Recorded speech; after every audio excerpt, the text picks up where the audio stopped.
mientras ocurre.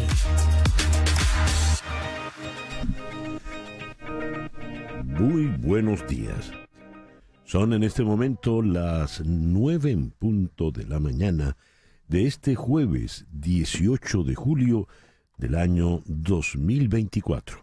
Y en este momento, a las 9 de la mañana, usted está sintonizando En Conexión por Éxito 107.1 FM, la emisora del sur de Miami, Territorio Éxitos.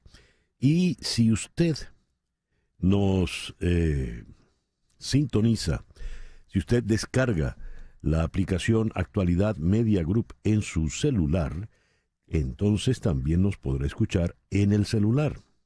Y si usted entra en www.exito107.com, además de escucharnos, pues nos podrá ver. Aquí es donde recibo el saludo de Guillermo Useche, muy orgulloso y feliz porque su hija Stephanie se va a graduar de arquitecto. Felicitaciones. Carmen Salas nos manda protecciones de el señor desde Bogotá. Henry Moreno está en Atlanta. Carlos Arteaga en Nirgua. Hugo Boscán en La Haya. Douglas Isturiz en El Salvador. Carlos Cuevas en Westchester. Xavier Miguéis en Barcelona, España. Magali Hernández en Dublín. Saeda Bon en Orlando. Jocelyn Acosta en Smyrna, Tennessee. Juan Guzmán está en Venezuela, no dice la ciudad. José de Villa en Maracaibo. José Agudelo Amazon en Cajaseca, Estado Zulia. Doña María Alicia Sifontes, siempre tan consecuente y gentil.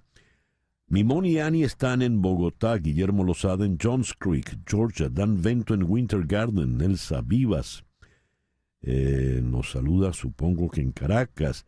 Desde Toronto, Yoya le manda cariños a Barbarita. Juan Acuña, nuestro amigo camionero, hoy desde Chicago, Illinois. Ricardo Contreras en Charlotte, Carolina del Norte. Aura Serpa, buenos días, Aura. María Morales en Maracaibo. Edgar Bravo, a 40 grados centígrados en Madrid. Estrella Suárez en Kissimmee. A ver, aquí nos saluda Dalos desde Budapest. El amigo Adolfo nos saluda desde... Está en un road trip a la playa aquí en Florida. Chere Ramos Graterol, querida Chere, buenos días. Julián Gregorio Pérez en Santiago de Chile. Juanita Cachalote en Guanta. Beatriz Elena en Guayaquil. Finis en Cumming, Georgia. Egle González en Italia, mas no nos dicen cuál ciudad. Daniel Lugo en San Petersburgo. Gustavo Gutiérrez en París. Ay, se va a estar en las elecciones. Jennifer Quilis en Caracas. Gustavo Gutiérrez también está. Bueno, no sé si Gustavo Gutiérrez en París. Bueno, ya nos comentará de las Olimpiadas. Gracias a todos por reportar la sintonía de En Conexión. En Conexión es una producción de Floralicia Anzola para Éxito 107.1 FM en Miami, con Laura Rodríguez en la producción general. Muy buenos días, Laura. Muy buenos días a todos. En Madrid, en la producción informativa, está Mariel Sofía Rodríguez. Buenos días, Mariel Sofía. Muy buenos días y feliz jueves para todos. Jesús Carreño en la edición y montaje. Carlos Prato en los controles. Muy buenos días, Carlos. Muy buenos días. Y ante el micrófono, quien tiene el gusto de hablarles, César Miguel Rondón.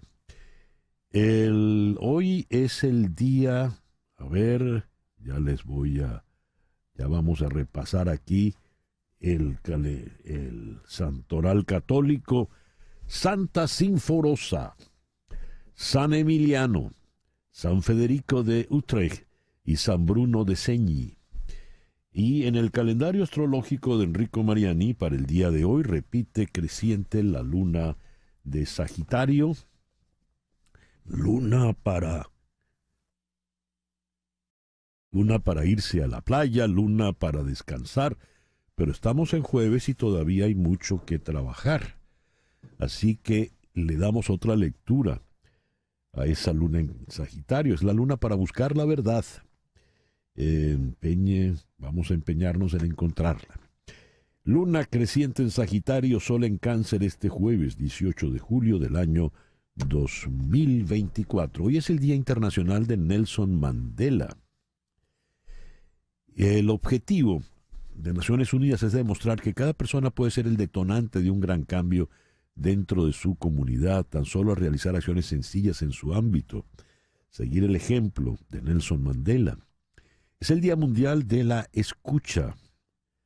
Reflexionar acerca de cómo los sonidos afectan nuestra vida cotidiana, así como la búsqueda de posibles soluciones a los problemas que generan, sobre todo con tanto individuo obsesionado en la contaminación sónica, andan en los automóviles con esos aparatos a todo volumen, los carros tiemblan por las notas bajas. Día Internacional de la Vaquita Marina. En 1997 en el mundo había 570 especímenes de vaquitas marinas. En el 2015 solo quedaban 16. En el 2015 solo quedaban 60 y en el 2016 30. Actualmente apenas hay 10 vaquitas marinas en el planeta. El programa que hemos preparado para el día de hoy lo vamos a iniciar en Caracas con el periodista Alonso Moleiro. Con él vamos a evaluar la situación política venezolana a 10 días de las elecciones.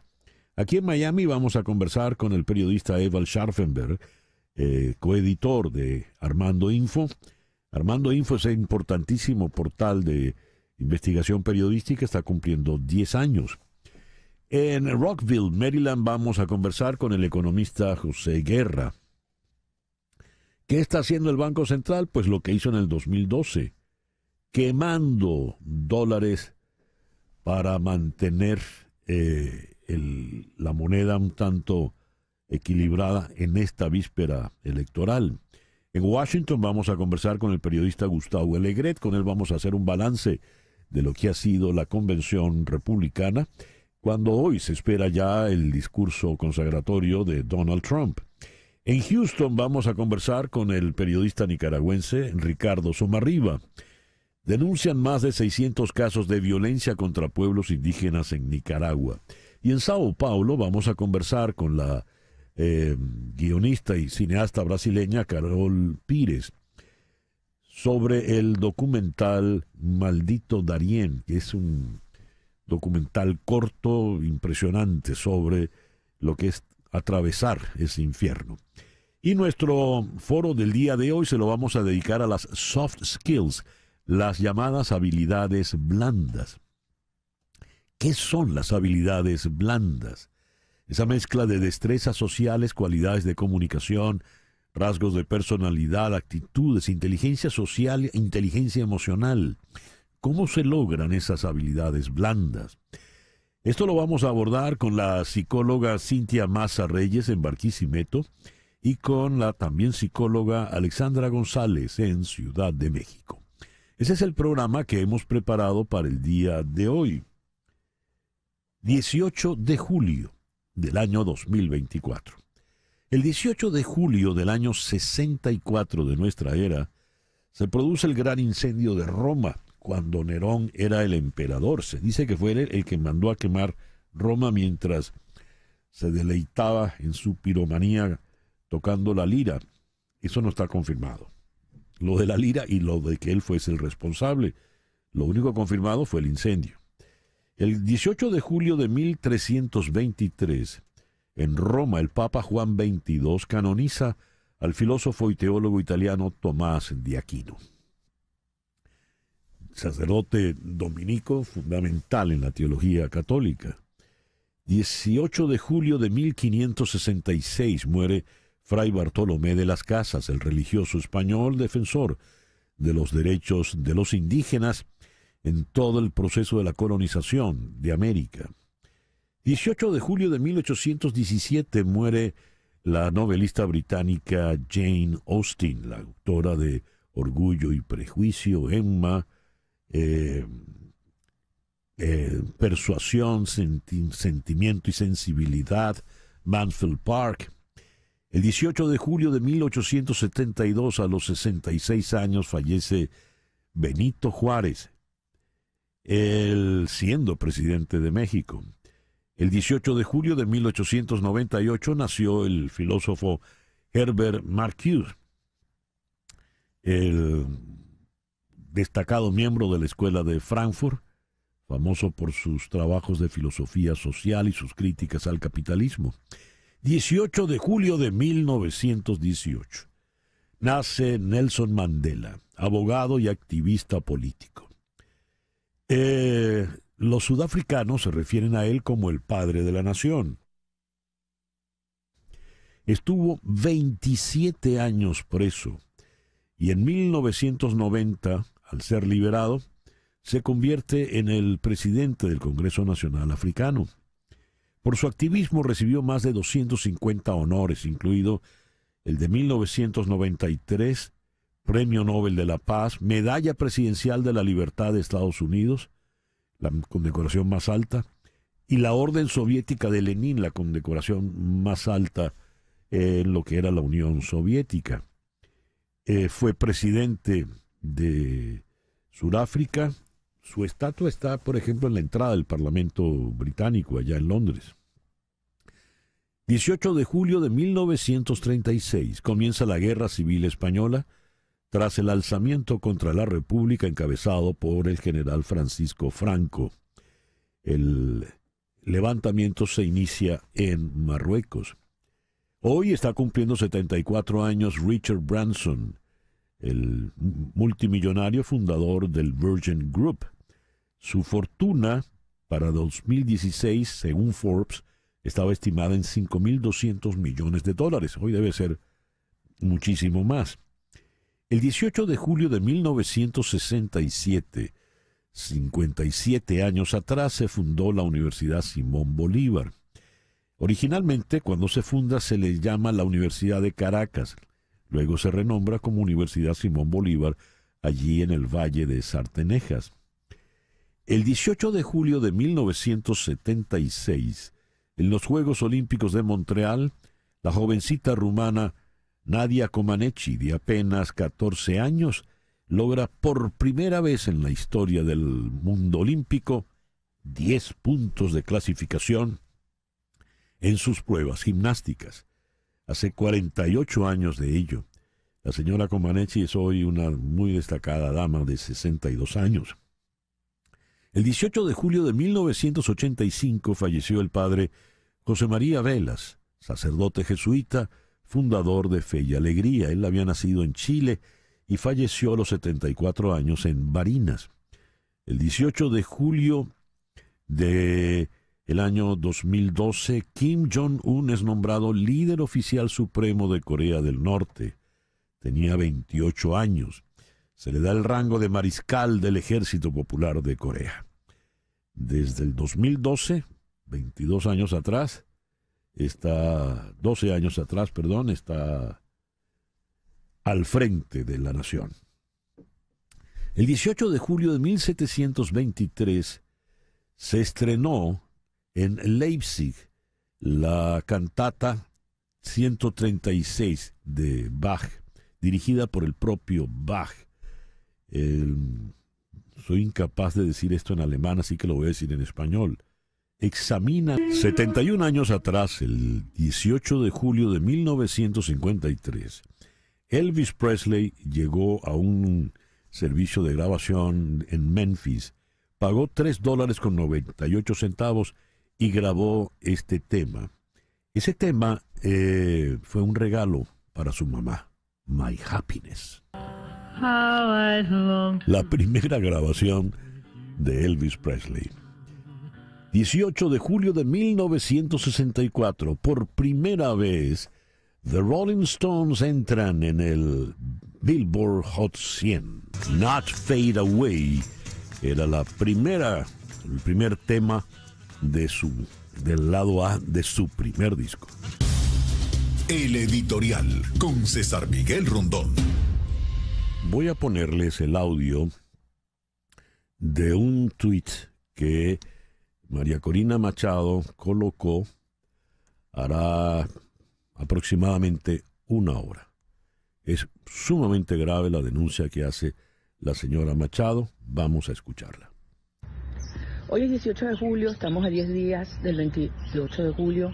Estoy en la ciudad de Barquisimeto, donde pernoctamos viniendo de Portuguesa hacia Caracas. Y así amanecieron nuestros vehículos. En este momento ella muestra una camioneta toda manchada y vandalizada. De noche, así amanecieron nuestros vehículos. Aquí está la lata de pintura de aceite que usaron para dañar nuestros vehículos. Pero lo más grave es que son dos camionetas. A esta camioneta le quitaron el tapón del cárter y vaciaron todo el aceite del motor. Y a otro vehículo, nuestro otro vehículo, esto fue lo que ocurrió. Va caminando en este momento hacia la otra camioneta que está también vandalizada. Si vemos por debajo del vehículo, nos damos cuenta que cortaron las mangueras de los frenos. Ahí está la liga de freno. Ahí se ve. Y nos muestra la manguera de freno cortada. Ella sigue comentando. Estos vehículos. Esto está pasando aquí hoy, a 10 días de la elección presidencial del 28 de julio, pocas horas después de que fue secuestrado nuestro jefe de seguridad, Milciades Ávila. María Corina, cuando dice, cortaron la manguera de frenos, evidentemente ahí la intención es criminal. La idea es que ocurra una desgracia para las personas que van en ese vehículo al no poder frenar. Una de las camionetas tiene pintado con esa pintura de aceite, no más bloqueo.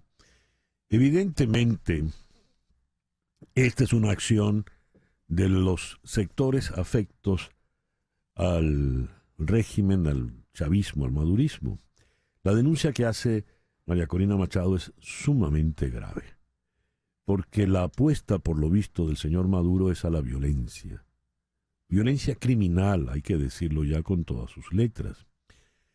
Y la pregunta que uno se hace, esta acción demencial, esta manera demencial de proceder, irresponsable, temeraria, ¿va a detener la voluntad de cambio de los venezolanos? ¿Va a detener la urgencia de cambio de los venezolanos? Yo dudo que detenga a María Corina Machado.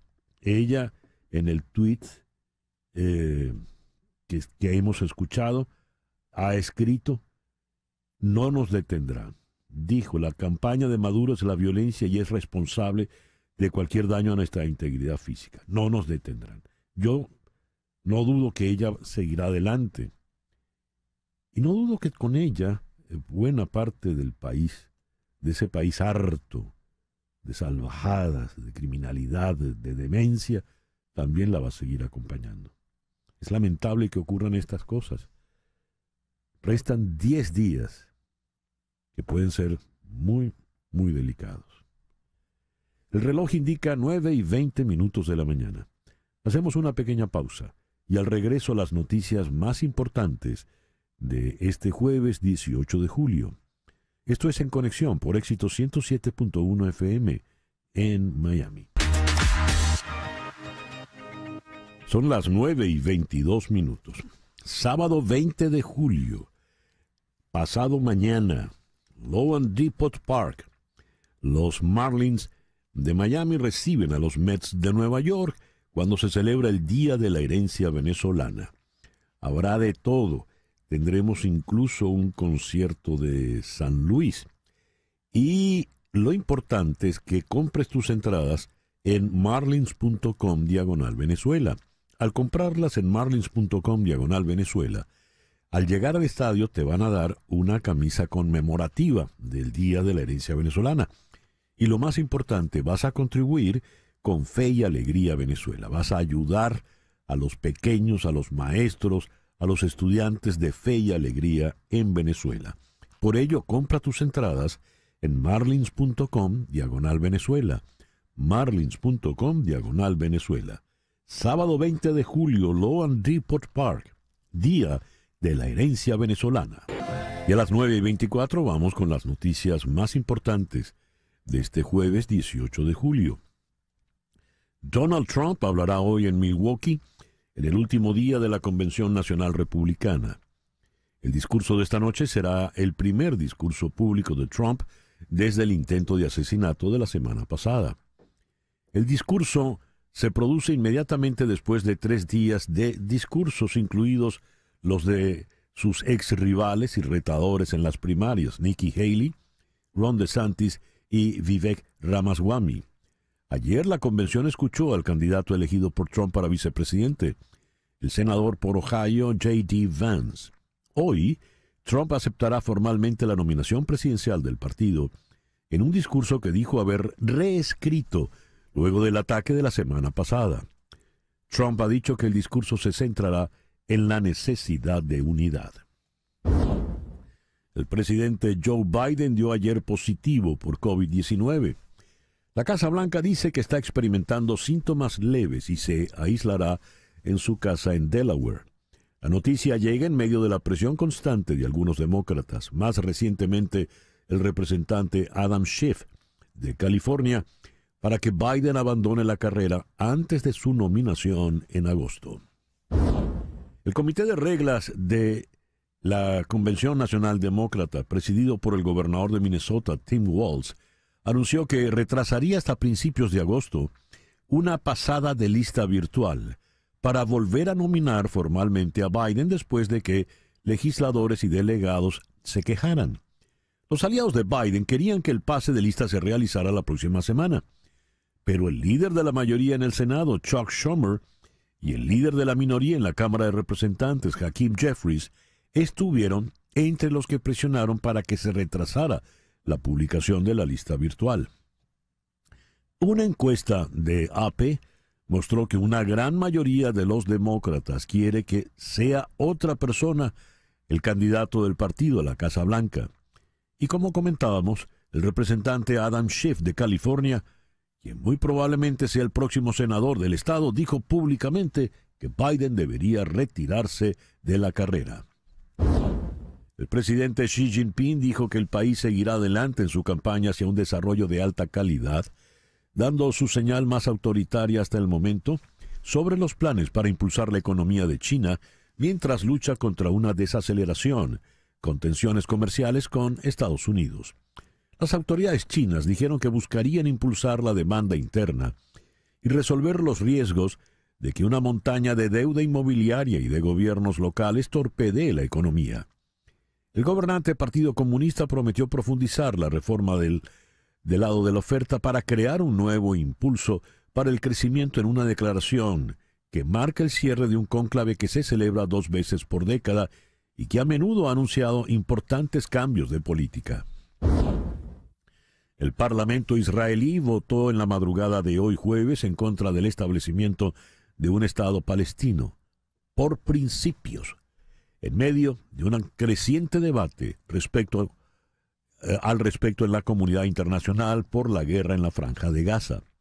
La resolución que niega la posibilidad de un Estado palestino, copatrocinada por partidos de la coalición derechista de Benjamín Netanyahu y otras formaciones de la misma tendencia en la oposición, salió adelante con 68 votos a favor y 9 en contra.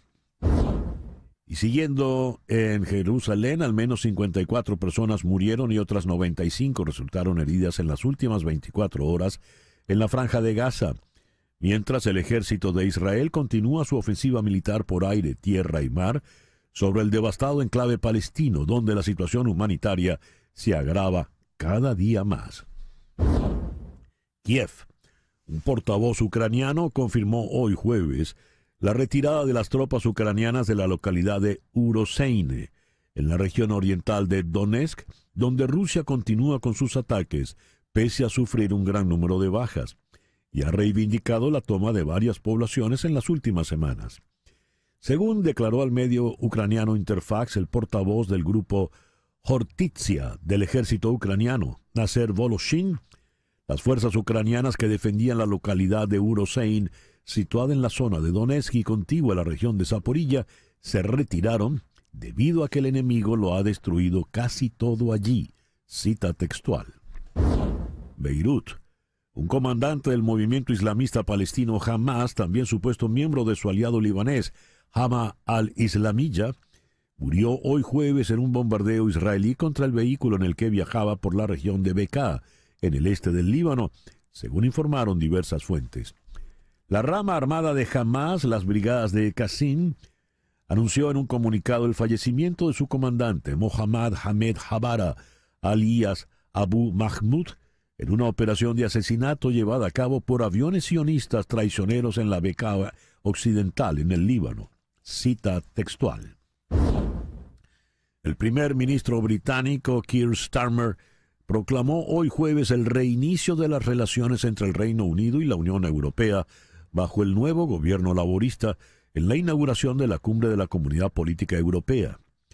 El Reino Unido y la Unión Europea trabajando juntos son una poderosa fuerza para el bien, dijo Starmer ante casi medio centenar de líderes europeos reunidos en el Palacio de Blenheim, al noroeste de Londres.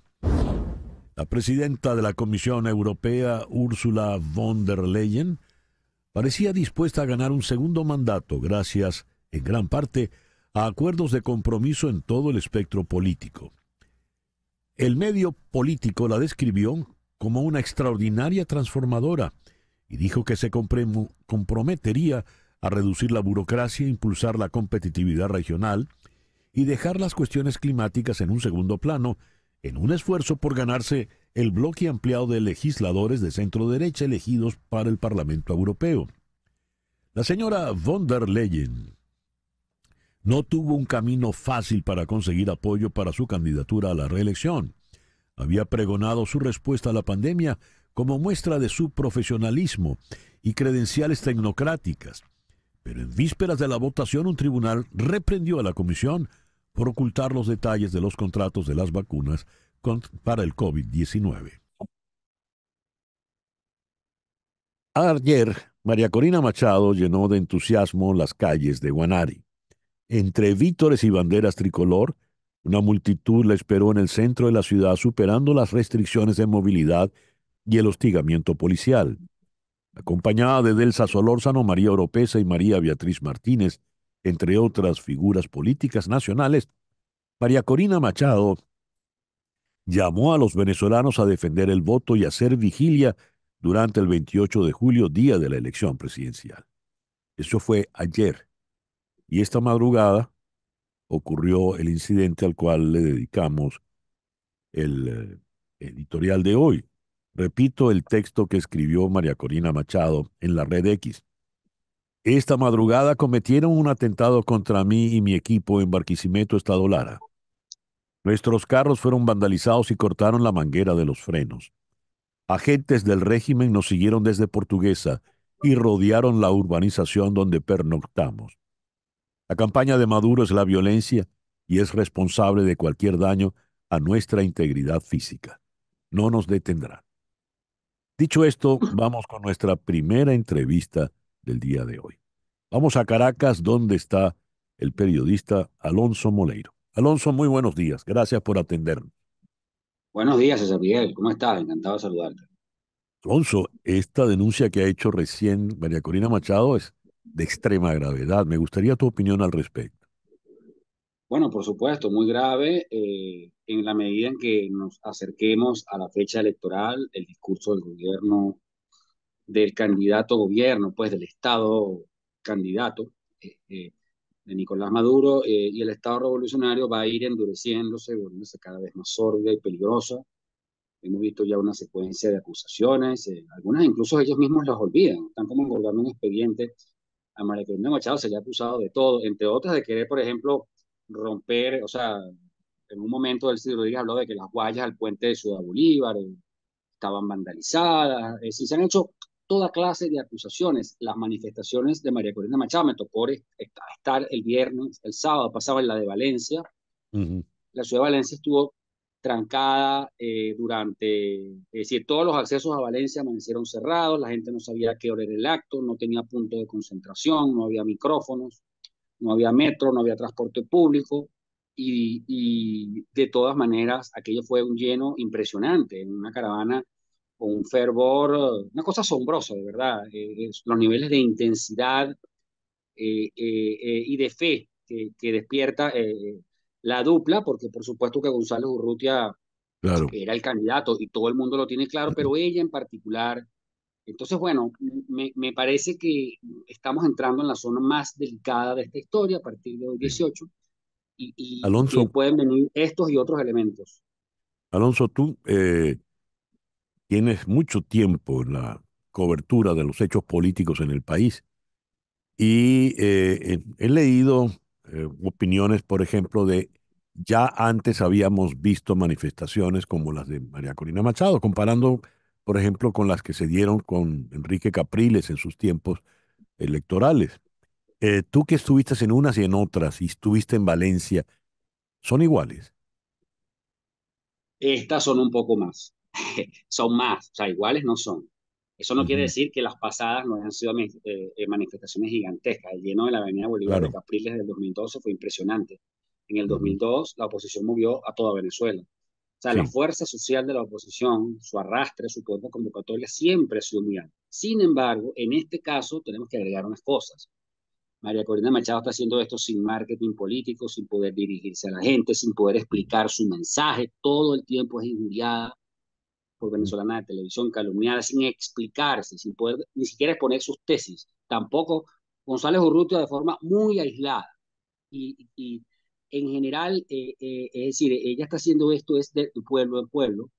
Y tengo que decirte, yo tengo 30 años haciendo periodismo, un poco más, periodismo en Venezuela. He seguido pues desde los años 90, desde antes de graduarme, incluso un seguimiento muy minucioso al acontecer de este país, de Venezuela, y tengo que decir responsablemente, porque parte del trabajo mío y de muchos periodistas era antes el opuesto, es decir, hablar con las encuestadoras, interpretar la situación, ujú, asistir a un par de focus group y que te explique, bueno, mira, la oposición es mayoría, sí, es grande en Venezuela, pero tiene frente a sí un muro que es el chavismo y su arrastre popular. Pasamos años hablando de estos temas, César, tú y yo al aire, ujú, miles de veces. Bueno, ahora no es así. El chavismo está arrinconado, existe, no quiere decir que no exista, pero está arrinconado, enanizado, y María Corina Machado despierta un fervor y un ánimo de renacimiento nacional que va más allá del sentimiento opositor. Y creo que además la gente la respeta y la gente además, la población, tiene muy claro lo que está pasando, de acuerdo a lo que indican los focus group, quién es el CNE, qué quieren hacer esos señores, que son amigos de Maduro, que ellos controlan los votos, pero están igual decididos a votar. O sí. sea, la decisión de votar parece tomada. Mencionaste las encuestas, según un estudio de Delfos y de la UCAP, la intención de voto por Edmundo González está en el orden del 59,1% contra apenas 24,16% de Nicolás Maduro. Y me llama la atención el dato donde dice, los chavistas consideran que debe haber un cambio de gobierno, lo cree casi el 60% de los chavistas moderados y 11,3% de los radicales. Pregunto, es decir, los chavistas mismos van a votar en contra de Maduro y de lo que... Bueno, si este fuera un escenario menos constreñido, yo creo que esa centrífuga se activa y habría un trasiego adicional de votos hacia el cambio, Ujú, porque ujú, eso es una cosa que se activó en la sociedad venezolana. Pero Maduro tiene maneras de retener eso, o sea, de trabajar para, incluso por eso, desde que él está en campaña, ha levantado unos puntos en las encuestas y ha hecho una campaña, bueno, o sea, ese sí ha tenido espacio para decir lo que quiera a toda hora. Entonces, pero creo que bueno, el esfuerzo de Maduro tiene un techo, pues queda claro que la ventaja es muy amplia. Por otro lado, hay que comentar, los candidatos minoritarios del Conde del Guácharo hacia atrás ujú. prácticamente no existen. Es Sí, impresionante ver, es decir, cómo son una auténtica comparsa en esta historia. Ninguno pasa del 1%, uno y pico, 4, si acaso, 6. El Conde del Guácharo como que mm, llega a 5, 4. El tema se polarizó y la gente, sin que se lo expliques, está totalmente enterada y orientada y decidida. Ahora, Y bueno, sí, Leo, a todas estas tenemos los actos de violencia, el vandalismo criminal contra María Corina Machado, le detuvieron, le secuestraron a Melcíades, su hombre que le manejaba la seguridad, y en medio de esto, el discurso oficialista parece opositor. Dijiste ya que Delcy Rodríguez acusaba que María Corina Machado quería cortarle las guayas al puente sobre el río Orinoco. Yo todavía no sé cómo se corta una guaya, pero debe ser algo difícil. Y leo esta cita de Maduro, que vuelve a denunciar supuestos planes de la oposición para manipular el resultado de los comicios, como si fuese la oposición el CNE. Pero además dijo esto: creen ellos, los opositores, que si provocan un apagón van a cambiar el voto del pueblo. Solo les digo, si se atreven, si se comen la luz, se van a arrepentir 100 años. No habrá clemencia para el fascismo, no habrá justicia. Está anunciando Maduro que va a haber un apagón, Alonso. bueno, es que en un estado de nerviosismo como ese, ojalá esas cosas no ocurran, que nos acompañen, es decir, porque sería, digamos, una ocasión para acelerar un proceso represivo buscando excusas, que eso ya ha ocurrido aquí. O sea, el gobierno Ujú. lanza la hipótesis, se paga y se da el vuelto y toma decisiones judiciales Sí. contra cualquiera por cualquier cosa. Acá se han hecho, digamos, denuncias de violencia, de vandalismo, de que hay una agenda oculta, de que lo quieren asesinar. La campaña en general, fíjate tú, eso es interesante. Pese a esto, y pese a esto terrible que pasó ayer, en general, la campaña ha estado tranquila. O sea, no, yo oigo muy poco, los colectivos agredieron, eso no lo estoy oyendo. Sí. Lo que uno escucha en los pueblos es que, bueno, de pronto, oye, me tocó verlo en Valencia, de pronto ves a un grupito de chavistas, pero se los traga la propia marea de la manifestación. O Ujú. sea, entonces la campaña no ha estado tan violenta, la campaña ha estado tranquila, pero Maduro mantiene un discurso además muy típico del gobierno que muerde parte del discurso adversario. Tú vieras cómo Jorge Rodríguez comenta las concentraciones chavistas, que te digo, algunas no han quedado pequeñas, algunas han sido buenas, algunas. La mayoría han sido modestas y muy lejos de lo que buenos tienen, muy lejos, Ujú. tanto en Ciudad Bolívar como en San Cristóbal, está a la vista, pues. Ya. Pero ellos, los comentarios que él hace es como, o sea, ellos se apropian un poco de la terminología y la manera de interpretar las concentraciones que está teniendo la gente con María Corina Machado. Y a veces acusan de facciosa a la oposición después que ellos se apropian de la interpretación constitucional y crearon un Estado chavista donde la legalidad quiere ser chavista. O sea, Ujú. tú puedes ser opositor, o sea, el tema con los chavistas que no te lo dicen, es que tú puedes competir pero no puedes ganar. Entonces, si tú vas a ganar, se plantea un tema como sedicioso y en vez de asumirlo con naturalidad. Parte de este asunto de clonar los discursos, creo yo, tiene que ver con esto de decir que viene un atentado. O sea, Sí. imagínate tú que un gobierno que, digamos, que ha tenido aquí, pues, que tiene el poder que tiene, con la inteligencia que tiene, y que ha desmantelado todo, tú le vas a pasar ese rolling por debajo de las piernas y vas a crear un apagón nacional en un momento electoral y el gobierno no va a poder evitar. Que está Mm. ¿Qué bien va a cuesta pasar arriba. entonces, Alonso? Ya como última pregunta, ¿qué va a pasar? Ajá. ¿Qué va a pasar? Mm. No, no tienes que responderme, pero es La que pregunta que es todos nos hacemos. Yo, es la pregunta mira, es inevitable. muy difícil saberlo. Creo que Venezuela tiene o sea, ha llegado muy hondo el anhelo de cambio político incruento. La decisión de votar está tomada y las discusiones bizantinas, es decir, la ruta esta o aquella, quedaron zanjadas. Los sectores más duros de la oposición, más intransigentes en sus posturas, tomaron la ruta electoral y se apropiaron del escenario a partir de los fracasos del resto de la oposición. Y para allá vamos. ¿Cómo va a impedir esto el gobierno? Bueno, es preocupante que se invente algo y yo creo que me preocupa sobre todo pensar que el gobierno puede sobrevivir si radicaliza. Es su manera de asentarse y de asustar a la gente. Ellos no han llegado a asustar al país como quizás podrían hacerlo, como ya lo hacen en Nicaragua. Pues. Yo hablo con un nicaragüense y termino pensando, bueno, es que yo vivo en Disneylandia, pero nos queda un Sí. camino por recorrer. Entonces, por último, pienso que de todas maneras la decisión de votar o sea, de que esta es la última, el último autobús que tiene el país está muy presente en la población. Y también no subestimaría, rescataría, por último, César Miguel, esas declaraciones de Freddy Bernal, donde él por lo menos se imagina Sí. que es pasar a la oposición. El chavismo es una suma de facciones. Él puede haber Ujú. dicho eso y seguro hay sectores que no van a querer ni siquiera saber de eso. Pero yo creo que si todo sigue como va y la gente vota, aún a pesar de los obstáculos, bueno, el país democrático podría de verdad echar una broma, pues. O sea, Ya. poner al gobierno en una situación bien comprometida políticamente. Alonso, muchas gracias por estos minutos en la mañana de hoy. Encantado, César Miguel. Fuerte abrazo. Alonso Moleiro, periodista desde Caracas. Son las 9:44, una pequeña pausa y ya regresamos en conexión por Éxito 107.1 FM en Miami. Vamos a celebrar la fecha con su coeditor, Eval Scharfenberg, aquí en Miami. Eval, muy buenos días. Muchísimas gracias por atendernos en la mañana de hoy. Gracias a ti, César Miguel, y la verdad que aprovecho para agradecerte que siempre has estado atento a lo que hacemos en Armando Info en estos 10 años. Bueno, en primer lugar, enhorabuena, felicitaciones porque en ningún medio periodístico y sobre todo en los tiempos que corren llega a una fecha como esta y sobre todo con todas las dificultades que han tenido ustedes que ir superando prácticamente cada semana. ¿Por qué nació Armando.info, Eval? Sí, bueno, por supuesto siempre hay en estas cosas un plano, digamos, más general, conceptual y otro que es más anecdótico, pues, ¿no? Ujú.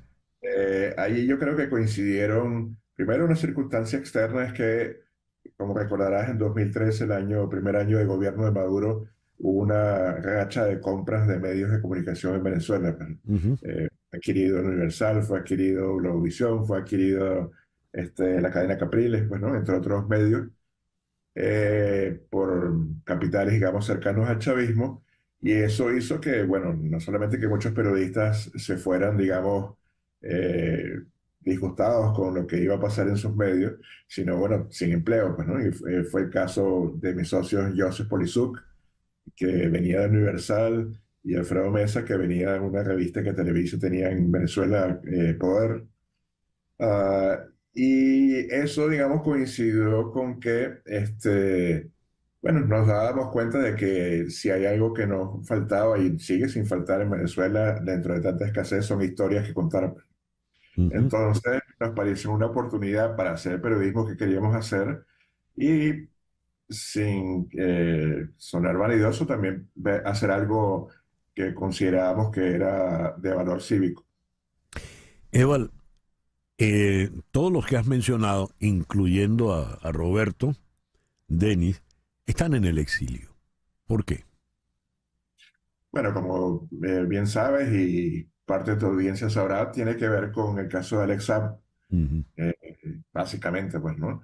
Alex Saab, que en ese momento era desconocido, pero nosotros estábamos cubriendo su historia desde 2015, nos demandó en el 2017, que equivalía a que el gobierno nos estuviese demandando por difamación e injuria. Ujú.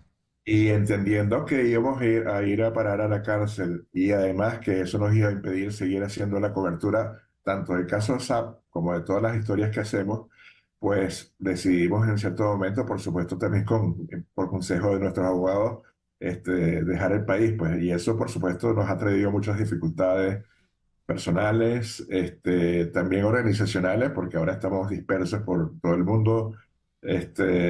En fin, nos ha traído muchos desafíos financieros también, porque, bueno, tenemos que vivir en el exterior con unos costos diferentes de Venezuela. Y bueno, es algo que, por supuesto, hemos pagado un precio por ello, pero creo que también nos ha templado, en cierto sentido, pues nos ha dado otras perspectivas también, quizás no tan parroquiana como la que quizás podíamos tener antes, y digamos que sin tener que forzar la visión del vaso lleno o medio lleno, pues yo diría que es una experiencia que ha valido la pena con todos sus costos. No se detienen ustedes. Por ejemplo, tienen ya semanas insistiendo en el caso de Granco Arteaga, ¿no? Lo llaman el torturador que calculaba porque no solo tortura, sino que hace negocios. exacto. ¿Cómo trabajan ustedes las informaciones? ¿Cómo se mueve Armando Info? ¿Cómo funciona? Sí, a ver, todavía tenemos una pequeña redacción en Venezuela que sigue siendo muy importante porque, bueno, hace mucha información en campo, buscando documentos, hablando con fuentes, pero afortunadamente, José Miguel, hemos coincidido con esta época de revolución tecnológica en la que están disponibles bases de datos internacionales y Ujú, muchas otras plataformas y muchas otras herramientas que sinceramente si no fuese así, si esto hubiese ocurrido en los años 80, pues creo que no hubiésemos podido funcionar de ninguna manera, pues, ¿no? ujú. Entonces yo creo que la combinación de gente en campo, nuestro acceso a muchas bases de datos muy importantes, nos permite pues resolver temas que de otra manera sería imposible cubrir. Ya. ¿Cómo ves el presente inmediato, el futuro, perdón, el presente y el futuro inmediato de Armando Info?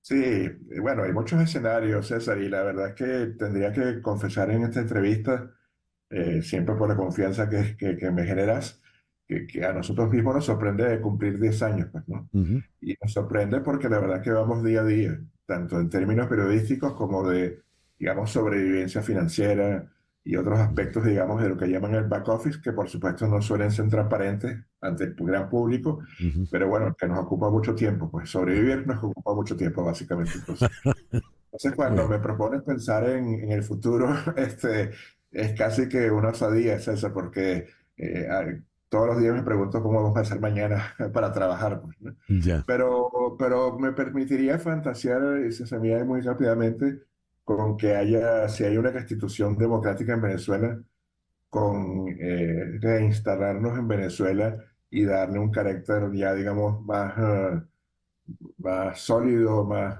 estable, más, que si quieres, empresarial, Armando Info para acompañar, digamos, en lo que pueda ser una futura democracia en Venezuela. Ojalá, ojalá. ¿Cómo van a celebrar estos 10 años, Eval? Sí, bueno, tenemos 3 eventos aquí en Miami, justamente como mañana es el día preciso del 10º aniversario. La primera publicación fue una publicación de la periodista, de la colega venezolana Andrea Daza, quien hoy vive en Barcelona, por cierto. Mañana tenemos un foro en la Galería Meta de Wynwood, en la Galería Ujú, de Milagros Maldonado, ujú, donde vamos a hacer como una especie de repaso de el tras cámara de algunas investigaciones que hemos hecho y que han tenido impacto. Y tenemos la suerte de contar con la moderación de Beatriz Rangel en ese foro. mm, El sábado y domingo tenemos 2 funciones del documental que producimos, perdón, con PBS, ujú. Una pauta peligrosa, que es la historia de Alex Saab, y la vamos a tener en el Silver Spot Cinema del centro de Miami, que es un muy bonito teatro de estos Art Deco que hay en el centro de Miami. Sí, sí. Y además va a haber Cineforo. Este es un evento conjunto con PBS el sábado, moderado por nuestra colega Emilia Díaz Struck, que es la jefa de la Red Global de Periodismo Investigativo. Y el domingo con Tim Padgett, que es un muy importante periodista aquí en Miami de NPR y de PBS. Muy bien. Bueno, enhorabuena de nuevo y mi felicitación y mi abrazo extensivo a todos los amigos de Armando Info. Gracias, César. Siempre hemos sentido tu solidaridad y nuevamente le agradezco. Gracias a ustedes. Eval Schaffenberg, coeditor de Armando Info, aquí en Miami. Vamos ahora hasta Rockville, Maryland. Allí está el economista José Guerra. Julio de 2024 se convirtió en Venezuela en el mes con el mayor costo de intervención cambiaria de los últimos 2 años, con una venta récord de 250 millones de dólares, el mayor monto colocado en una sola operación en 18 meses y medio. ¿Qué está haciendo el Banco Central de Venezuela? Es la pregunta que le hago a José Guerra. Estamos un segundito mientras José está con nosotros. ¿Ya? Está José Guerra, pero no ha activado su cámara. José, activa tu cámara, por favor. Bien. A ver, José, ya estás con nosotros. Muy buenos días. Buenos días, César. Un placer estar con ustedes. El Banco Central, según nos dices, está haciendo lo que hizo en 2012, quemar dólares. ¿Qué ocurre? Lo que está ocurriendo es que estamos en un ciclo electoral decisivo para el gobierno y está repitiendo lo que hizo en el año 2012. ¿Qué hizo en el 2012? Ellos tenían puesto un cartelito en el Ministerio de Finanzas y en el Ministerio de Planificación, uno a cargo de Jorge Giordani, otro a cargo de Nelson Merente, que decía, se regalan dólares. Se regalan dólares. Es decir, vendían dólares baratos a 4.30 bolívares. En ese momento no había reconversión, estaba en la primera reconversión monetaria todavía, y tenían una política de entregar dólares baratos para que las importaciones fuesen baratas con propósitos electorales, fundamentalmente. Ese año, para que tengamos una idea y dimensionemos de lo que estamos hablando, el gobierno gastó en importaciones casi 54.000 millones de dólares. César, hay un dato que se acaba de publicar en un trabajo sobre el FIEM y el presupuesto del año 2012. Cada voto adicional que tuvo Nicolás Maduro le costó a la República $450 en términos de gasto efectivo que hizo el Estado. Qué Están haciendo ahora lo mismo. Sí, $454. Están haciendo lo mismo. Lo que ocurre es que ahora no tienen tanta capacidad o no tienen una capacidad muy limitada para gastar. Entonces, ¿qué hace el Banco Central? Está todos los lunes y los miércoles o cualquier día de la semana inyectando dólares en el mercado. Entonces, ¿cuál es el mecanismo? El gobierno con esta mano izquierda gasta dinero en bonos, gasto público, bonificaciones, proselitismo, y con la otra recoge esos dólares, esos bolívares cuando vende los dólares. En consecuencia, está tratando de estabilizar la tasa de cambio para que no se le vaya la inflación en un año electoral. Exactamente al calco de lo que hicieron Jorge Giordani y Nelson Merentes en el año 2012 para que Nicolás Maduro ganara la elección presidencial, para que Hugo Chávez ganara la elección presidencial en ese momento, y con la diferencia que ahora hay menos dinero para hacerlo, mucho menos dinero para hacerlo, y que inevitablemente van a perder las elecciones. Dices, dólares baratos, aprovechen mientras duran. Van a dejarle una bomba a Edmundo. ¿Podrías explicar eso, José, por favor? Sí, el dólar es barato es porque cuando usted trata de mantener el tipo de cambio artificialmente bajo, como era el 4.30 y como hoy es el 37 o 38 que lo vende el Banco Central, usted lo que está es provocando una salida, una fuga de capitales fenomenal en el país, porque ese no es el precio del dólar. El precio verdadero del dólar no es ese. El precio verdadero del dólar está cerca de 45 bolívares. Entonces, aquellos que pueden tener los bolívares y los tienen, compran esos dólares baratos. Y cuando venga el ajuste cambiario, bueno, van a tener una ganancia de 25 o 20% en fracciones en días, ¿no? Entonces, esta es la historia de Venezuela en los ciclos electorales y estamos repitiendo lo mismo que hicimos en el año pasado. ¿Por qué te digo que le van a dejar una bomba al mundo? Porque están vaciando el Banco Central. Lo están vaciando las pocas reservas que quedan. El Banco Central debe tener algo así como 5.000 millones de dólares en reserva. Recordemos que en el 2012 tenía 46.000 millones de dólares.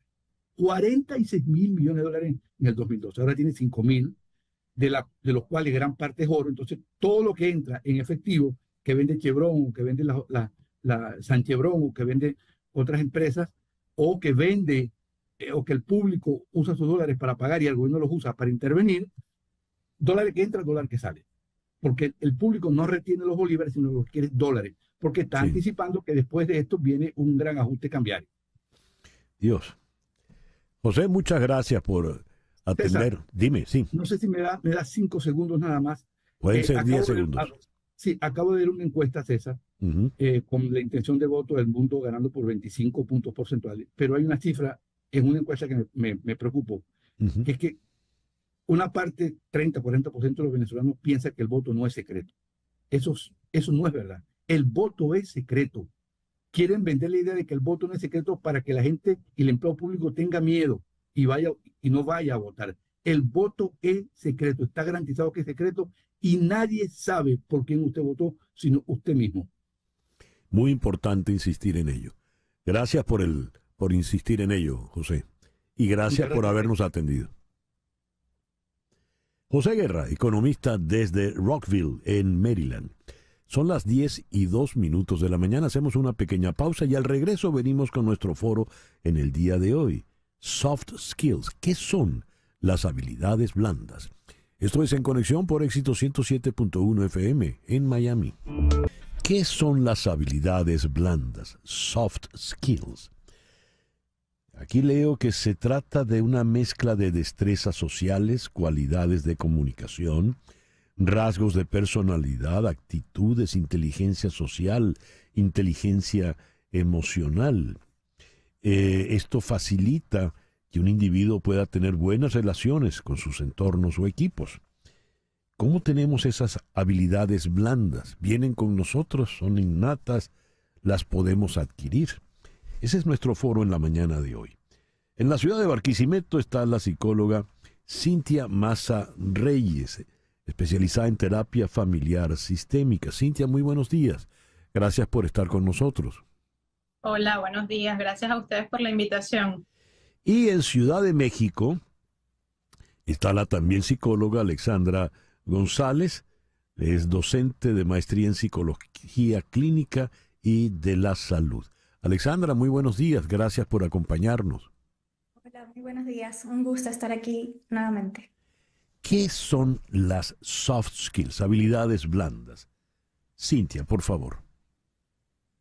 Es un conjunto de habilidades sociales, resolutivas y emocionales que no tienen nada que ver con el conocimiento técnico, pero que además son intangibles. No siempre las podemos medir.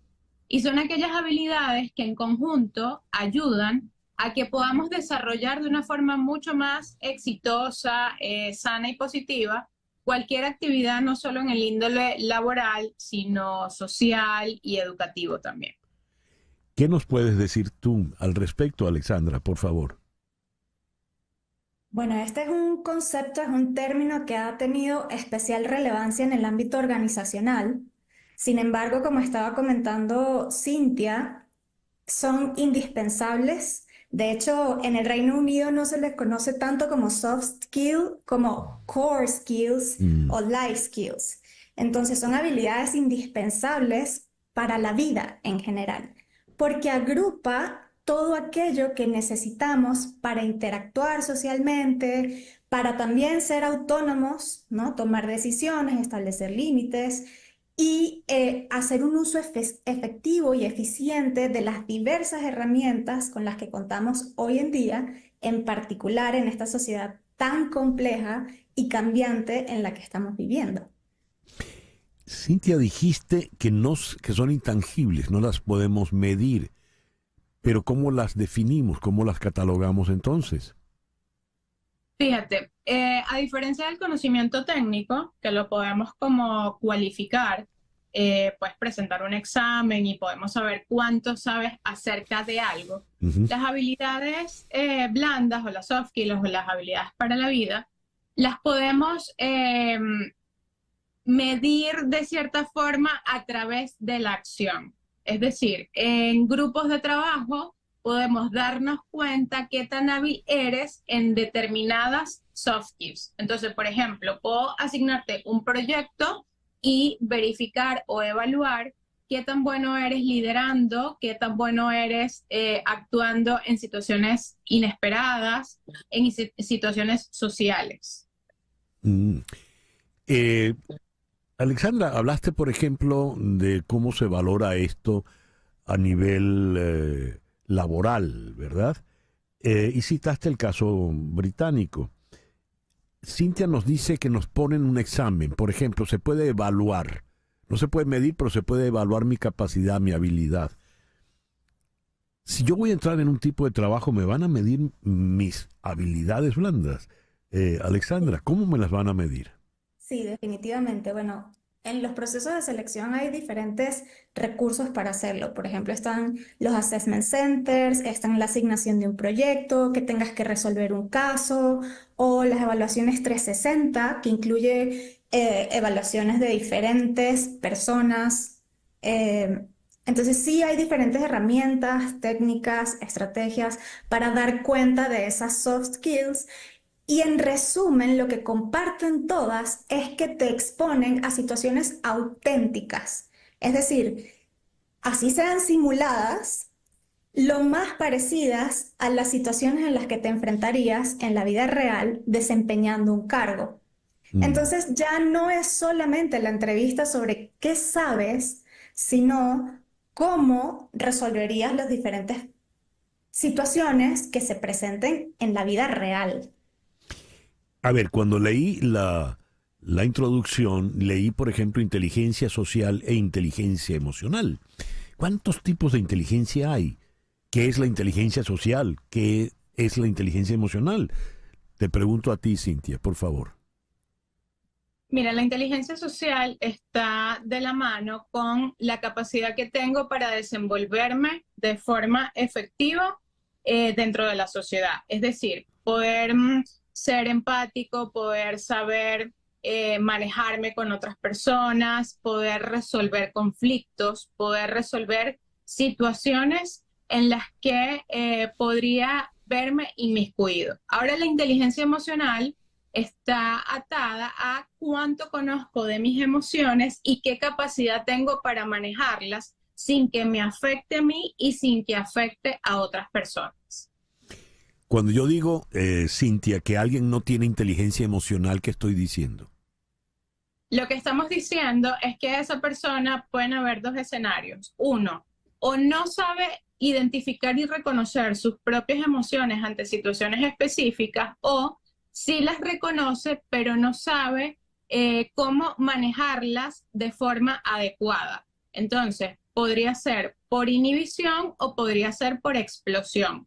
Puede ser que alguien ante una situación crítica se moleste, se ponga iracundo y actúe en consecuencia, dañando, por ejemplo, el vínculo social.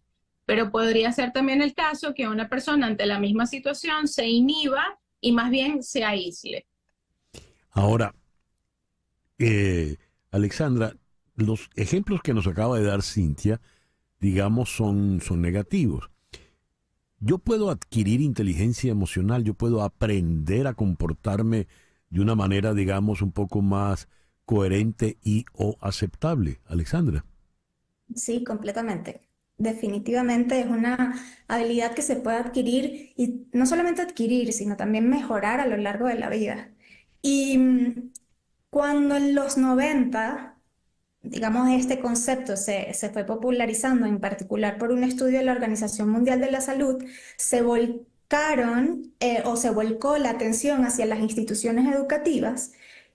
Y ya dentro del currículum también se propone el desarrollo de actitudes, competencias, habilidades desde chiquiticos en los niños. Entonces se incluyen actividades lúdicas, por ejemplo, para etapas de infancia, sesiones de mentoría, grupos de discusión en la adolescencia o en las universidades ya a nivel terciario de educación, la realización de proyectos, las estrategias de enseñanza por aprendizaje cooperativo. Entonces ya sí estamos cada vez más expuestos a situaciones donde podemos aprender esto. Y ahora con el avance de la tecnología y el e-learning y los desarrollos de cursos, también hay muchísimas técnicas, herramientas y que nos pueden permitir desarrollar estas habilidades. A ver, estamos hablando de unas habilidades que por lo visto son muy necesarias para mi entorno laboral y mi entorno social. Si yo, claro, ya Cintia dijo que no las puedo medir, pero una persona que carezca de habilidades blandas, ¿cómo la podríamos definir, Cintia? Mira, yo en lo particular pienso que no existe alguien que carezca de habilidades blandas, ¿no? Lo que creo es que pudiesen haber personas que las tienen menos desarrolladas, ¿ok? Normalmente nos comenzamos a dar cuenta de eso cuando estamos en entornos de socialización. como cuál es el que más nos expone a temprana edad es el entorno educativo.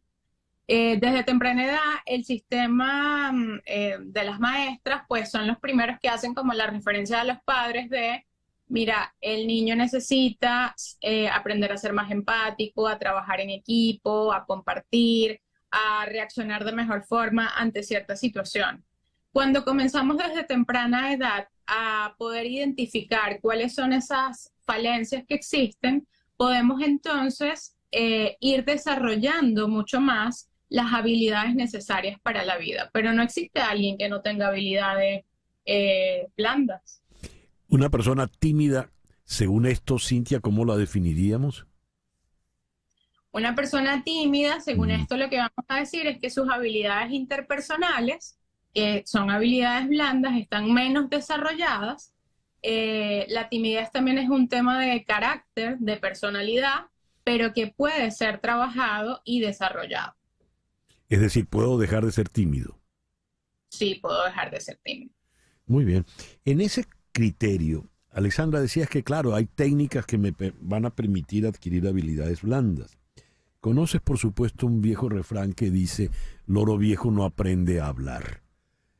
¿Hay algo que pueda yo tener, alguna limitación que pueda tener después de haber vivido muchos años de cierta manera para empezar a vivir de otra muy distinta? Alexandra. Sí, por supuesto, se instauran ciertos patrones de conducta, ciertos patrones de pensamiento conforme nosotros vamos avanzando en nuestra vida. Sin embargo, el concepto de plasticidad cerebral ya también se reconoce que no es solamente en los primeros años de vida. Entonces, loro viejo sí puede aprender a hablar. Y de hecho sería indispensable con estos cambios, digamos, con estos avances tecnológicos que hay, las habilidades blandas se van a convertir en la esencia de nuestra humanidad. Y va a ser lo que nos va a permitir seguir sobrellevando todos los desafíos que nos está trayendo estos nuevos desarrollos. Entonces, sí es posible, puede que cueste un poco más, pero hay formas y es necesario. Me quedé con una curiosidad. ¿Qué es eso de la evaluación 360? Evaluación 360 es un tipo de evaluación en el que tú estás en el centro y te evalúan personas que pueden estar en situaciones o en cargos de supervisión, tus pares o si delegas a un grupo de colaboradores, todos ellos van a dar cuenta de cómo tú manejas conflictos, cuáles son tus habilidades de liderazgo, si efectivamente tienes una buena comunicación. Entonces no es solamente que te pregunten a ti, sino que incluyan una mirada global sobre cómo es la persona en cuestión. Hemos hablado de habilidades blandas, así como de un conjunto genérico, pero si las jerarquizamos, ¿hay alguna más importante que otras? ¿Cuáles serían esas habilidades blandas que yo debería procurar, Cintia? En esta sociedad que estamos viviendo al día de hoy, una de las más importantes sería resolución de conflictos, ¿ok? Que vivimos con una rapidez importante en el día a día que necesitamos aprender a resolver situaciones críticas o situaciones conflictivas que se van presentando de una forma efectiva. El tema de la empatía, que es una habilidad social, es importante para poder conectar con lo que el otro pudiese estar sintiendo en determinada situación y para poder responder adecuadamente a ello, ¿ok? Y el liderazgo y el trabajo en equipo. En esta sociedad, como lo decía Alexandra, que cada día más los trabajos se van como diversificando, el trabajo en equipo, el poder ser colaborativo y cooperativo es sumamente importante para poder progresar. Ya, el tiempo se nos vino encima. Entonces, Alexandra, te voy a dejar la palabra ya a manera de conclusión, por favor. Bueno, yo invitaría a todos, dado la relevancia que tiene este tema, en que hagamos un ejercicio de autoconocimiento y detectemos cuáles son aquellas áreas en las que todavía podríamos mejorar un poquito más y tomar algunos pequeños pasos, identificarlo ya es un pequeño paso para empezar a generar cambios y desarrollar estas habilidades que, como hemos dicho, son indispensables y fundamentales. Muy bien. Muchísimas gracias, Alexandra, por haber estado con nosotros en la mañana de hoy. Gracias a ustedes, fue un placer. Cintia, muchísimas gracias por habernos acompañado. Muchísimas gracias. Cintia Maza Reyes, psicóloga en Barquisimeto, y Alexandra González, también psicóloga en Ciudad de México. El reloj nos dice que son las 10:20 de la mañana. Hacemos una pequeña pausa y al regreso nos ocupamos de la Convención Nacional Republicana, hoy en su último día, con el discurso del candidato Donald Trump. Esto es En Conexión por Éxito 107.1 FM en Miami. Son las 10:22. María Trina Burgos es una abogada de inmigración venezolana para venezolanos. Ella tiene 25 años de experiencia, más de 25 años de experiencia en materia migratoria, y está licenciada para ejercer la abogacía en los casos de inmigración en los 50 estados de la Unión.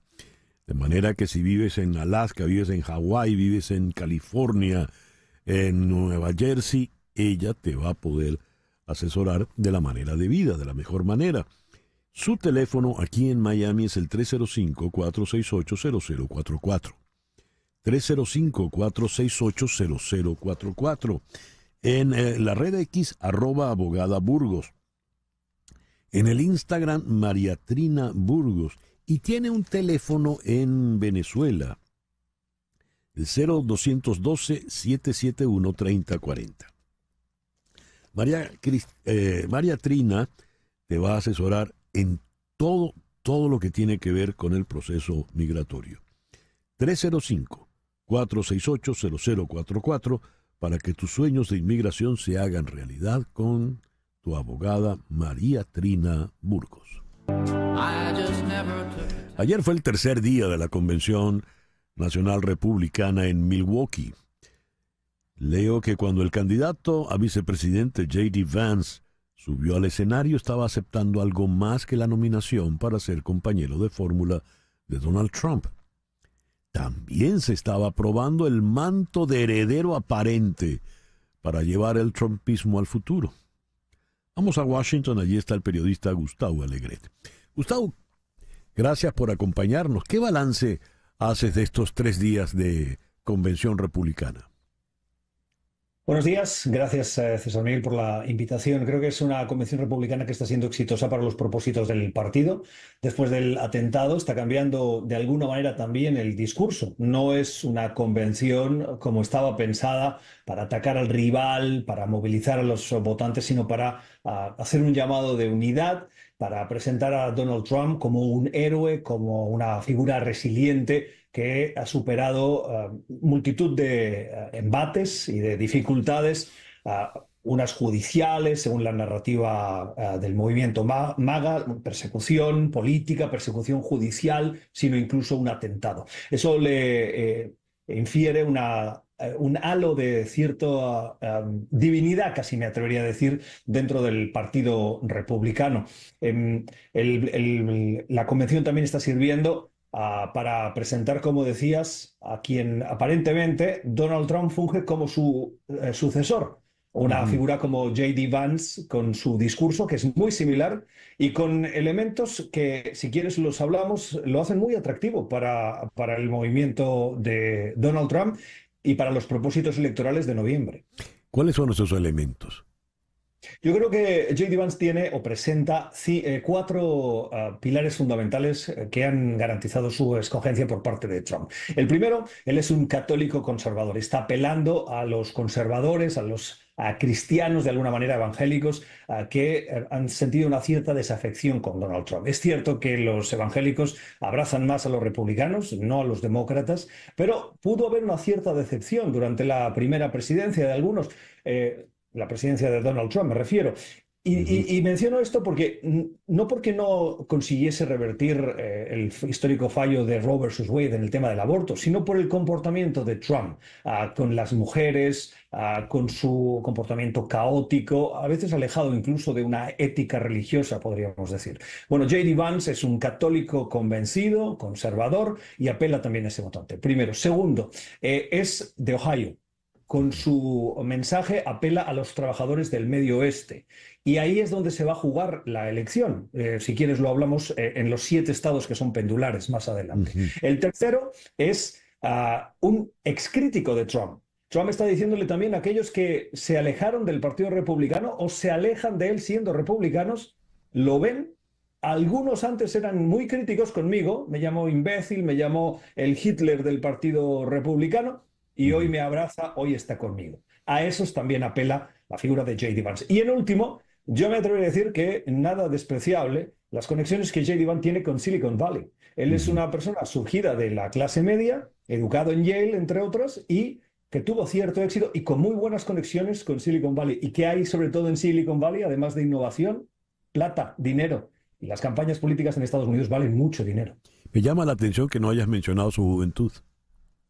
La juventud sí, es cierto, es otro, pero si Donald Trump, que está cercano a los 80, está pensando en la continuidad de su proyecto político, pues lógicamente sí, es otro elemento. Pero Marco Rubio también tenía ese componente de cierta juventud, por ejemplo, ¿no? Sí. Y en cambio no tenía todos estos otros elementos que sí hacen más ideal para las estrategias republicanas de noviembre y sobre todo de la continuidad del proyecto a J.D. Vance frente a otros candidatos.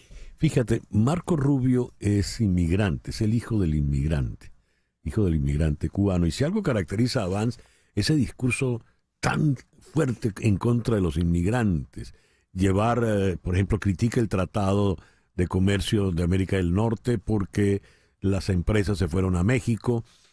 Quiere que sean empresas con trabajadores norteamericanos. ¿De qué manera eso va a ayudar ese voto que están procurando en esa región, Gustavo? Marco Rubio puede movilizar el voto hispano, pero es que los hispanos se han movido ya hacia Trump en los últimos meses.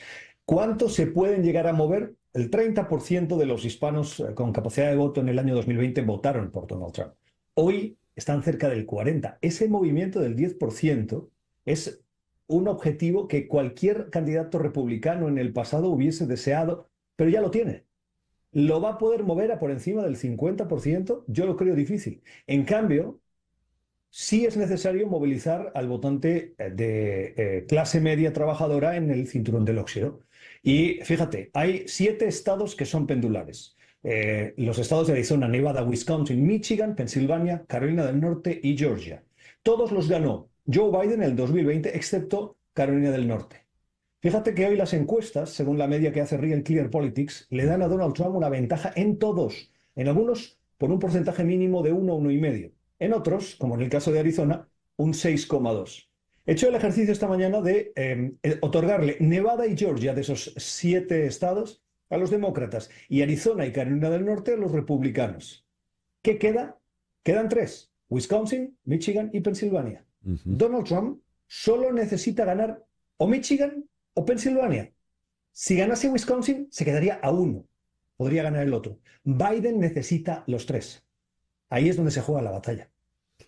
Y ya que lo mencionas, todo parece que hay una nube negra, pareciera que está sobre la cabeza del señor Biden, porque ahora hasta tiene COVID y no puede salir a continuar con la campaña. Continúan las presiones para que renuncie antes de la convención demócrata. Todo esto mientras pareciera que a los republicanos van navegando viento en popa. ¿Es tan sencilla la situación a favor de Donald Trump? ¿Lo ves tan imbatible como lo ven algunos, Gustavo? En las campañas políticas de Estados Unidos hay una cosa que se llama la sorpresa de octubre, que habitualmente es una noticia que cambia la aguja de la tendencia de las encuestas en el último minuto del partido, por decirlo así, antes de las elecciones de noviembre. Con esto quiero decir que queda mucho partido por jugar cuando se lleva a cabo una convención Los medios se fijan, todo el mundo habla de ello y parece que sea imbatible. Uno. Dos, viene la convención demócrata. Vamos a ver qué pasa. Va a ser un momento en el que se va, uno, a poner en evidencia de nuevo el caos de Donald Trump, las acusaciones y las condenas a Donald Trump, el caos que se representó Donald Trump y su presidencia, etc. Eso va a tapar de alguna manera una cierta narrativa que ahora lo invade todo.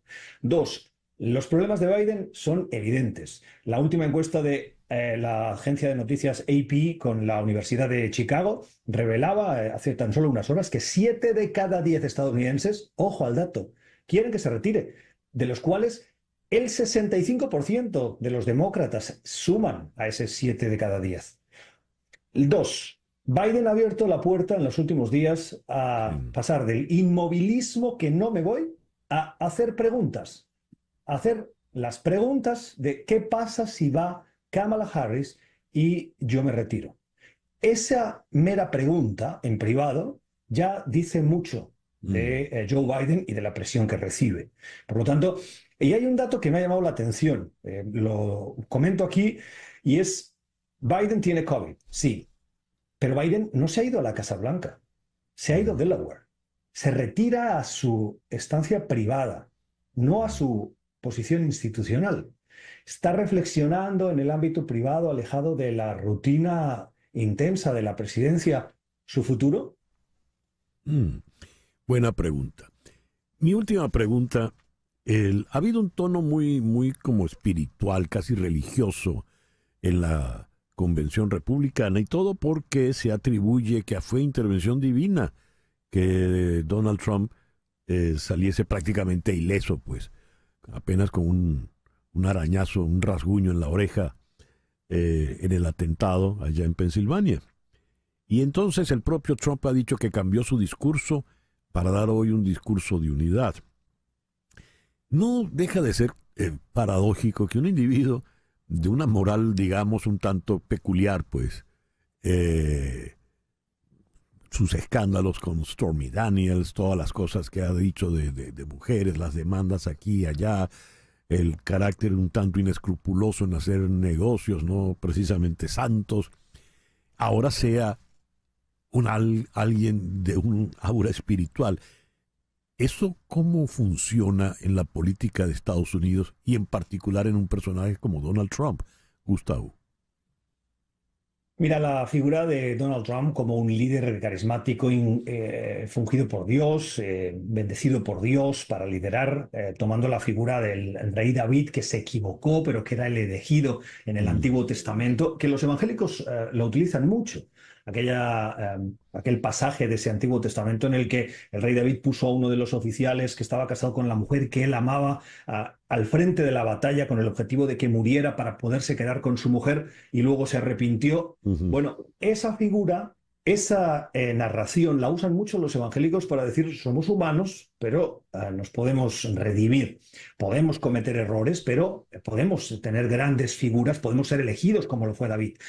Donald Trump, para muchos evangélicos, para muchos conservadores, es el elegido.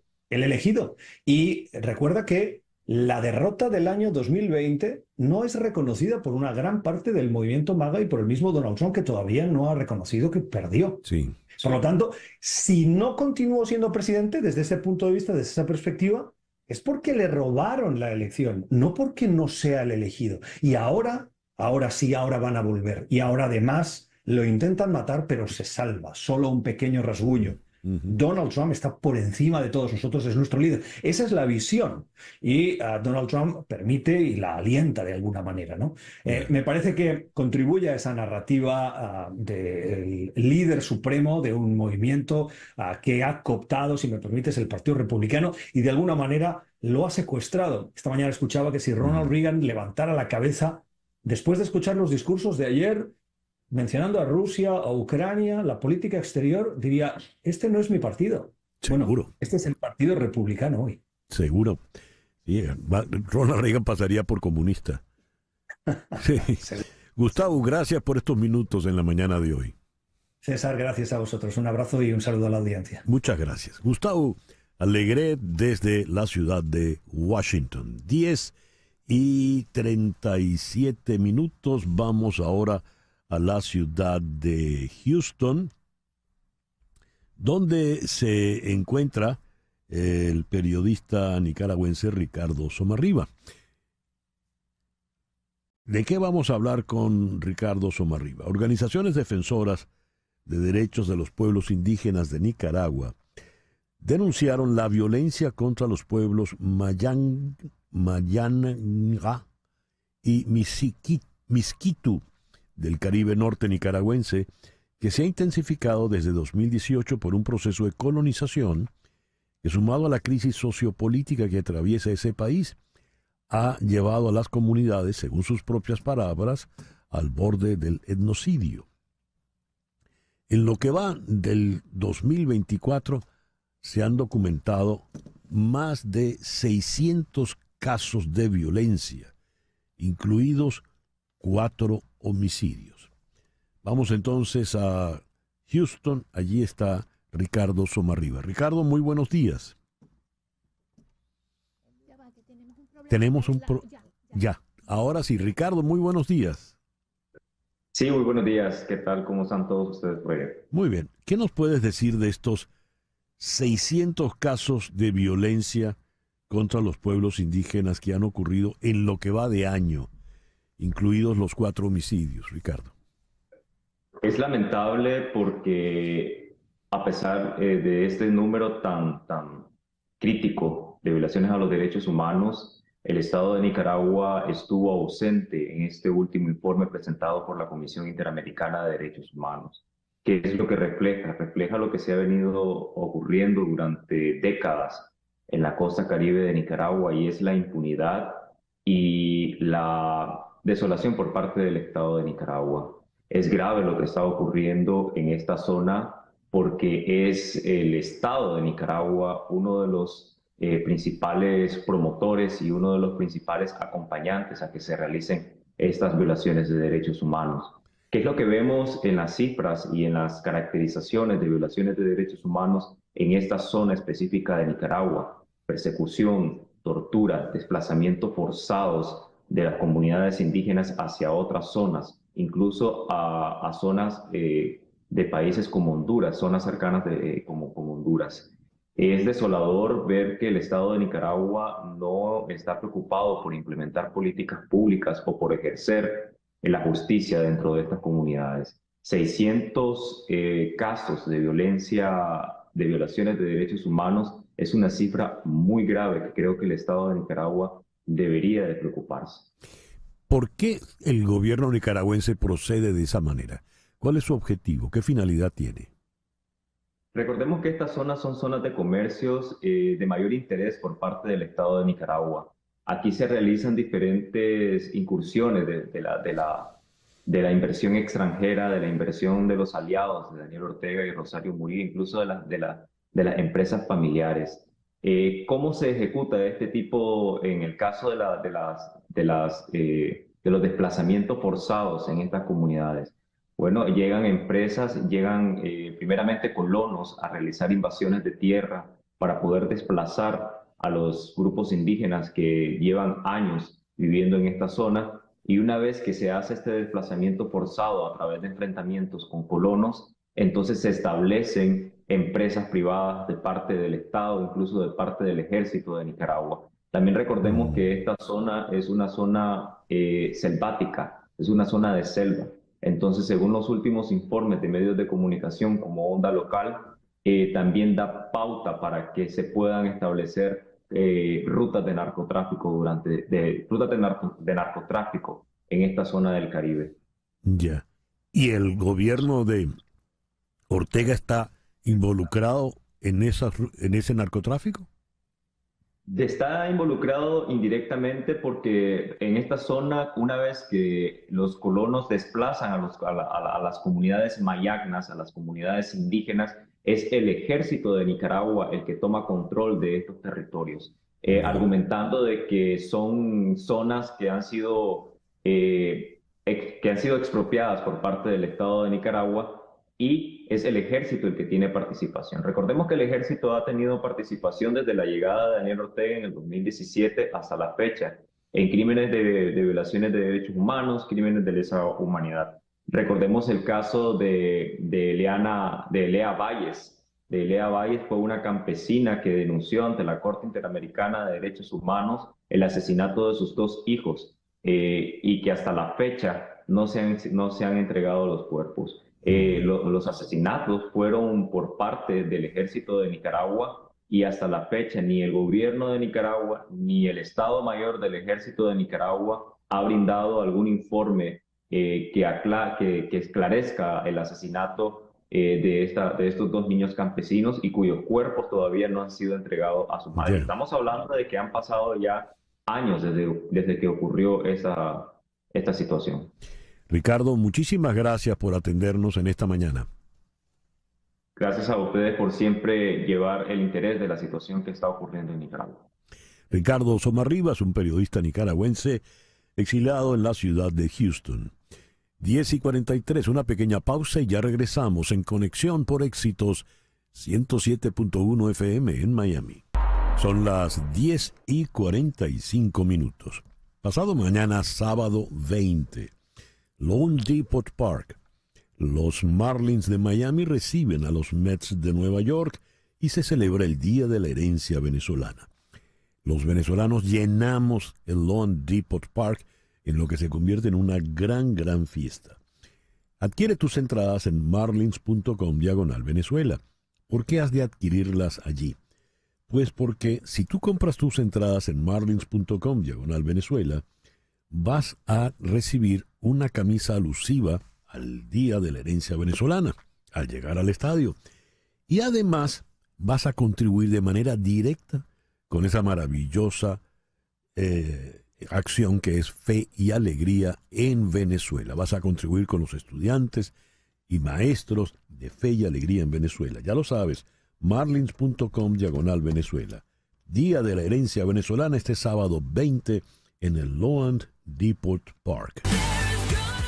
El maldito Darién es un corto documental de Carol Pires, que acompaña a un grupo de migrantes que arriesgan sus vidas cruzando la jungla de la muerte, como se conoce al tapón del Darién.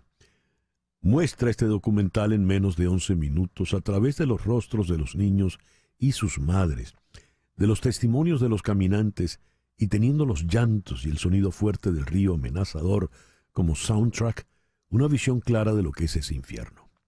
Vamos a Sao Paulo. Allí está la directora Carol Pires. Carol, muy buenos días, muchas gracias por atendernos en esta mañana. Gracias. Buenos días desde São Paulo. Carol, tú recibes estas imágenes que te llegan del Darién. Como cineasta, como guionista, ¿cuál fue el impacto que recibiste? ¿Qué fue lo primero que sentiste? Lo primero que sentí, la verdad, fue pensar dónde estaba yo con la cabeza cuando pensé en hacer esta película, porque es muy duro, todo el proceso ha sido bastante duro. O sea, yo no estuve en el Darién, pero sí concebí la idea del documental, lo producí, organicé quién iba a hacer ese cruce y les orienté que quería que captaran exactamente eso, lo que apenas contaste, de los niños, de las madres y qué pasan ahí. Y eso todo me salió porque, o sea, mucho se ha dicho sobre el Darién y muchos periodistas han estado en el Darién y me preguntaba por qué la gente, los lectores, los electores, aún no nos importa lo suficiente, o sea, ¿qué falta? Y mientras estaba haciendo la investigación para hacer El Maldito Darién, vi una nota que salió en CNN en que una madre llevó a su hijo con autismo, un autismo grave, a la jungla y el niño estaba teniendo todo tipo de crisis sensoriales y lloraba. Todos alrededor le decían, ¿por qué estás aquí? ¿Por qué viniste? O sea, la estaban juzgando. Y yo tengo una hija de 5 años que tiene autismo y al momento que vi eso, que además pronto aparecerá aquí, al momento que salió del baño, mírala. Hola, hola hija. Y yo pensé, para que yo llevara a mi hija a ese lugar es porque de verdad debería estar desesperada. Mi vida debería estar en una situación gravísima para que yo llevara a mi hija, que sé que tiene cuestiones sensoriales y cognitivas, a esa jungla. Y en ese momento pensé, la gente tiene que entender eso, que no es que están ahí porque quieren ir a Estados Unidos robar o robar empleos o aumentar la criminalidad, que todo eso ya es comprobadamente mentira, pero tienen que entender que la gente intenta migrar porque está viviendo una vida insoportable y por eso se lanzan ahí. Entonces mi orientación al equipo fue ese, o sea, quiero entender, quiero que la gente al fin salga de esa película. Es menos informativa y más emotiva, más sensorial, más inmersiva, para incomodar, queríamos incomodar y que para que la gente vea el documental y salga con menos respuestas y más preguntas y que les dé ganas de salir a leer más, a acceder a boom.press, leer las notas, las crónicas, las opiniones, participar de los debates y todo lo que estamos proponiendo alrededor de esa película. Es una película muy... te sacude, es imposible quedar ecuánime después de ver la película, porque además hay imágenes crudas, ahí vemos cadáveres, por ejemplo, porque el trayecto del Darién tiene cadáveres. Está, como decíamos, ese ruido del río, el video de los niños, de la balsa, la familia que va, el hombre que llora porque tuvo que soltar a la esposa. Son todas circunstancias abismales, infernales. ¿Cómo determinaste el criterio una vez que tenías esas imágenes, Carol? Al momento de definir qué entraba, o sea... Sí, ¿cómo para decidir, este va a ser mi cuento, voy a decir esto? Sí, eso confié bastante en la intuición de Fabrizio Brambati, que firma la nota conmigo. O sea, un punto antes, al momento de hacer esa película, yo pensé, bueno, soy periodista, soy guionista, he trabajado en documentales políticos. Mi último documental como guionista, Al filo de la democracia, fue indicado al Oscar. Entonces, eso me ha dado mucho la convicción de que sí es posible hacer periodismo y accesar a más gente, llevar a más gente y que tenga impacto político y social. Y entonces, para hacer El maldito Darién, yo elegí mandar a la Natalie Gayón, Natalie Leticia Gayón, que estuvo aquí, en la reportera colombiana americana. Fabrizio Brambati es un artista plástico brasileño, nunca había hecho nada de periodismo, no sabía qué era el Darién cuando aceptó ir ahí. Entonces creo que viene mucho, Fabrizio hace toda la fotografía, la dirección de imagen y también en la edición, y creo que viene mucho de su sensación de nunca haber escuchado hablar de ese lugar, de verdad, del shock que sintió al verlo. Yo sí había visto, disculpa, yo había visto todo lo que se documentó sobre el Darién antes, Fabrizio no. Entonces creo que ese shock que siente la gente es el shock que sintió Fabrizio al nunca haber escuchado del Darién y meterse ahí. ¿Dónde podemos ver El maldito Darién, Carol? Está en nuestra página. Boom.press. Es www, pero no sé cómo en español. www.boom.press. Entonces también estamos en las redes sociales como Boom, BOOM.press, en todas las redes. Y el documental está en YouTube, pero a través de nuestra página accedes al enlace directamente. Sí, señor. Boom, BOOM.press. www. ¿Cómo lo dijiste en portugués, Carol? www. Suena más rítmico. Carol, muchas gracias por estos minutos en la mañana de hoy. Gracias, César. Gracias. Carol Pires, desde Sao Paulo. Y son las 10:55. En Conexión fue una producción de Floralicia Anzola para Éxito 107.1 FM. Con Laura Rodríguez en la producción general, María Sofía Rodríguez en la producción informativa, Jesús Carreño en la edición y montaje, Carlos Prato en los controles y ante el micrófono, quien tuvo el gusto de hablarles, César Miguel Rondón.